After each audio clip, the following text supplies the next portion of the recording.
그런데 웃음도 다 똑같은 웃음이 아니에요.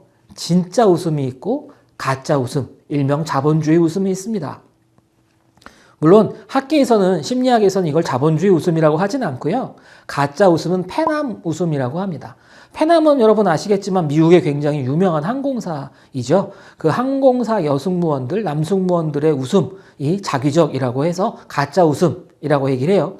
왜 수많은 항공사 중에 패남인지는 저도 잘 모릅니다만 어쨌건 그런 가짜 웃음 패남 미소라고 하고요. 그 다음에 진짜 웃음, 요거를 이제 뒤센 미소라고 합니다. 뒷센이라는 사람 이름이에요. 이 진정한 진짜 웃음을 발견한 사람의 이름이 뒷센이라서 뒷센 미소라고 합니다. 그럼 무엇이 진짜 웃음이고 무엇이 가짜 웃음일까요? 가장 큰 차이는 두 가지의 근육, 눈 둘레근과 큰 광대근에서 찾을 수가 있습니다. 보통 웃음을 지을 때 이 두 가지의 근육이 가장 많이 영향을 끼친다고 하는데요.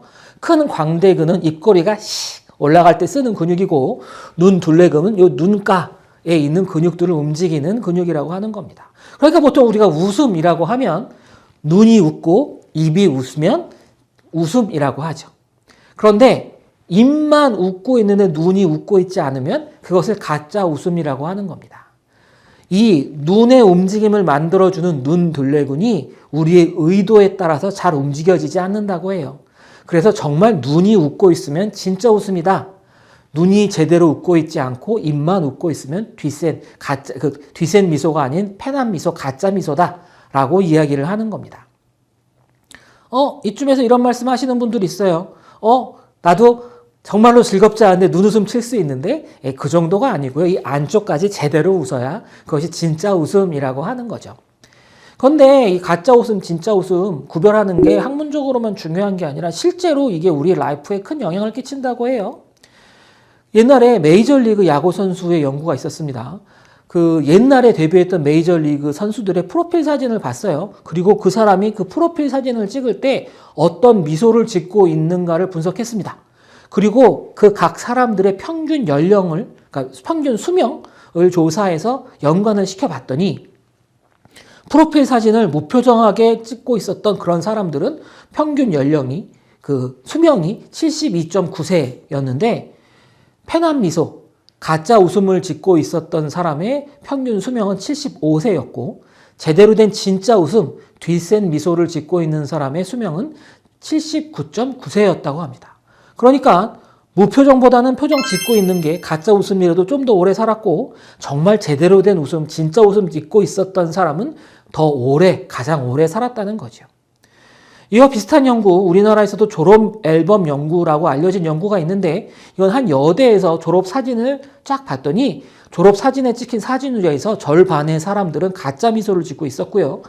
다른 절반의 사람은 진짜 미소를 짓고 있었답니다. 그래서 졸업하고 난 다음에 한참 시간이 지난 다음에 그 가짜 웃음을 짓고 있었던 사람은 어떤 삶을 살고 있었는가, 진짜 웃음을 짓고 있었던 사람은 어떤 삶을 살고 있었는가를 정말 비교해 봤더니 진짜 웃음을 짓고 있었던 사람이 훨씬 더 만족도가 높고 충실한 삶을 살았다라고 하는 연구 결과도 있죠. 그래서 결론은 웃자라고 하는 건데요. 여러분, 웃음 잘 지으세요? 우리 생각보다 웃음 잘 짓지 못합니다. 아니, 표정 자체를 잘 짓지 못하죠. 우리는 다른 사람의 표정을 해석하는 데는 굉장한 능력이 있습니다. 왜냐하면 이건 너무 당연하죠. 다른 사람의 표정을 제대로 보는 것은 우리한테 너무나 중요한 일이에요. 표정이 뭡니까? 그 사람의 내면, 그 사람의 마음 상태가 얼굴에 나타나는 거예요. 그럼 저 사람이 나에 대해서 어떤 태도를 가지고 있는지, 긍정적인지 부정적인지 빨리 캐치하는 것이 우리한테는 매우 중요한 것입니다. 그러니까 우리는 다른 사람의 표정을 보고 지금 저 사람이 기분이 좋구나, 아니구나. 직장 생활에서 할 때 우리 상사의 기분이 어떤지 표정을 보고 빨리 캐치를 해야 내가 지금 결제를 받을지 아니면 나중에 결제 받을지 결정하는 거 아니겠어요? 그러니까 우리는 다른 사람의 표정은 기가 막히게 잘 캐치하는데 우리나라 사람들 특히 우리 얼굴을 가지고 표정 짓는 거 잘 못합니다. 그냥 아무런 감정이 없는데 우리 표정 보고 화났냐고 물어보기도 하잖아요. 우리 남의 표정 이해하는 데는 전문가인데 표정 짓는 거에 전문가는 아니라는 거죠. 그럼 어떻게 해야 되겠어요? 우리 연습해야 됩니다. 얼굴 잘 표정 짓는 연습을 해야 하는 거죠. 어떻게 연습하냐고요? 표정 짓는 거 생각보다 어려운 거 아닙니다. 결국은 얼굴에 있는 근육을 움직이는 거예요. 모든 근육은 연습하면 좋아져요. 요즘에 몸을 가꾸는 것이 유행이죠. 여러분들 많이들 헬스클럽이나 그런 데 가셔서 열심히 운동하실 텐데 PT를 받으면 PT 트레이너 선생님들이 이런 말씀하시죠. No pain, no gain. 뭐든지 열심히 힘들여서 노력을 해야 결과가 있다라는 거. 다른 근육들은 그렇게 열심히 연습하고 훈련하면서 얼굴에 있는 근육들은 그렇게 훈련하는 거에 게으르신 건가요? 열심히 한번 웃어봅시다. 텔레비전에 많이 나오시는 분 중에 백종원 씨라는 분이 있는데 그분이 이런 말씀 하신 적이 있어요. 어떤 다른 작은 가게에 가서 그 가게 사장님의 접객 태도에 관해서 지적을 하시면서 웃는 연습하라고 하십니다.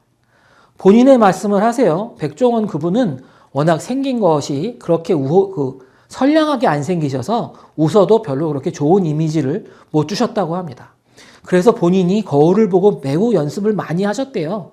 어떻게 하면 내가 더 선량한 웃음, 사람 좋아 보이는 웃음을 잘 지을까? 그래서 지금의 그 사람 좋아 보이시는 백종원 표 웃음이 만들어진 겁니다. 여러분도 노력하면 좋아질 수 있습니다. 놀면 뭐 하세요? 거울 보면서 연습하시죠? 한번 씩 웃어보세요. 아까도 말씀드렸지만 진짜 웃음과 가짜 웃음이 있었다고 했습니다. 진짜 웃음이 효과가 좋았어요. 그런데 아까 말씀드렸던 연구 결과 조금 생각해 보시면 가짜 웃음도 효과 있었습니다. 그러니까 나의 웃음은 진짜 웃음이 아니니까 효과가 없어 이렇게 핑계대지 마시고 묻지도 따지지도 말고 오늘 웃으세요. 그러면 여러분의 인생이 조금 더 좋아질 겁니다.